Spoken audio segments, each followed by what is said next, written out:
The story I am going to present to you today was sent by a brother. I am going to tell you this story. The event is very scary. Let's start without delay. The Man at the Travel Stop. Working the overnight shift at a lonely Wyoming travel stop was usually quiet until one mysterious customer changed everything.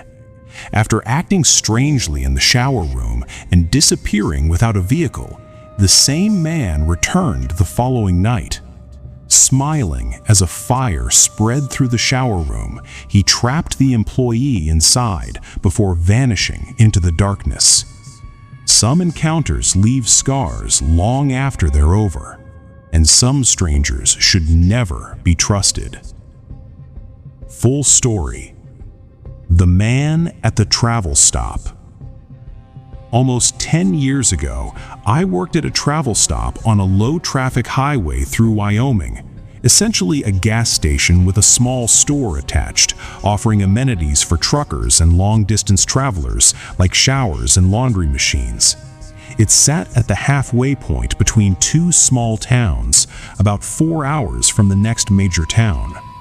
This particular night, around 11, I put my headphones on and started going through inventory, checking stock, figuring out what we needed to order.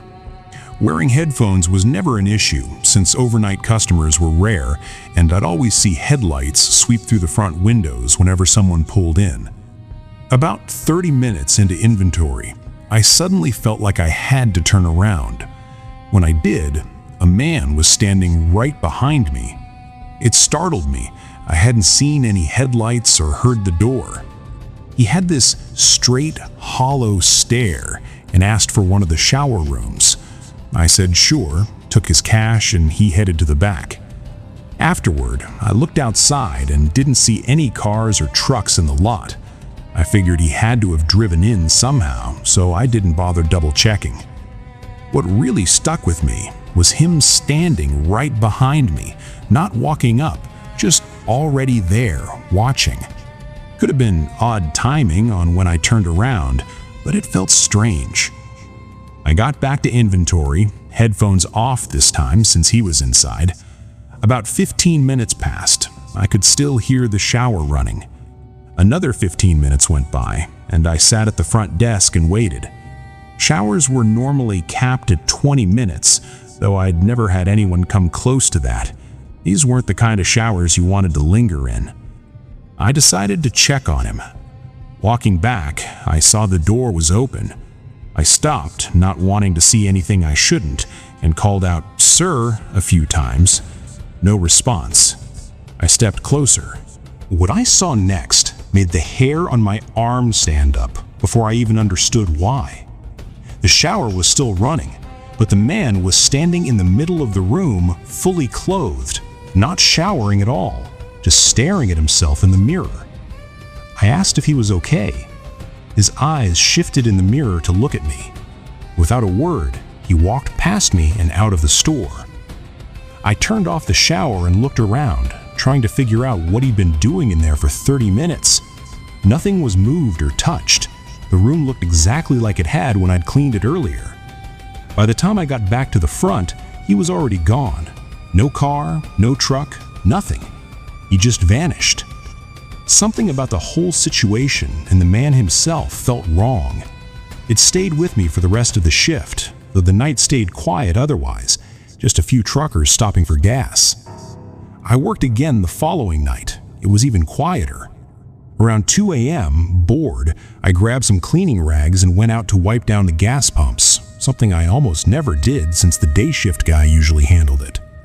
Outside, it was dark and still, just flat land stretching into a curtain of darkness past the building. I wiped down a few pumps and had been out there about 5 minutes when I glanced back at the storefront. I don't know how I even noticed it in that quick glance, but there, far back, behind the shelves near the shower hallway, stood someone. It was the same man from the night before. A chill went through me. Where'd he come from? No car had pulled in again.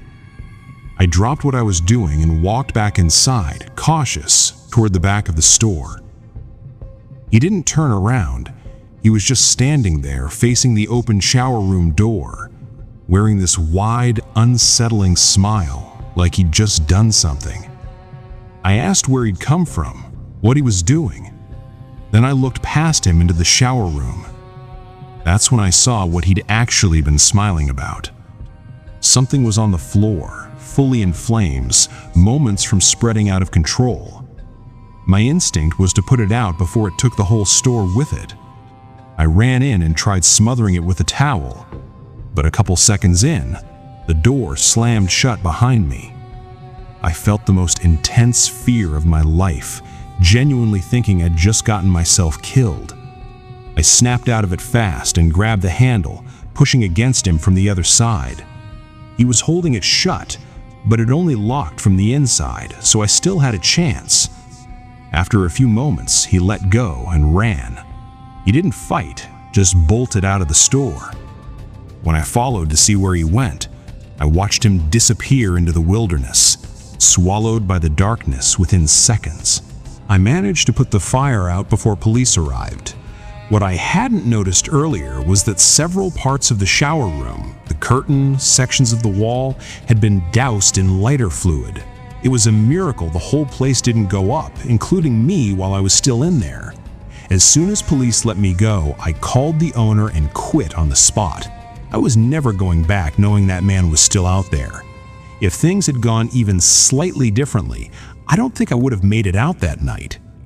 She ran straight into a burning room to put out a fire a stranger had just set instead of getting out and calling for help first. Was that decision brave, or was it the riskiest thing she could have done? This is a true horror story told by someone who actually lived through it. A stranger who watches instead of speaking is rarely just passing through. How did the incident feel?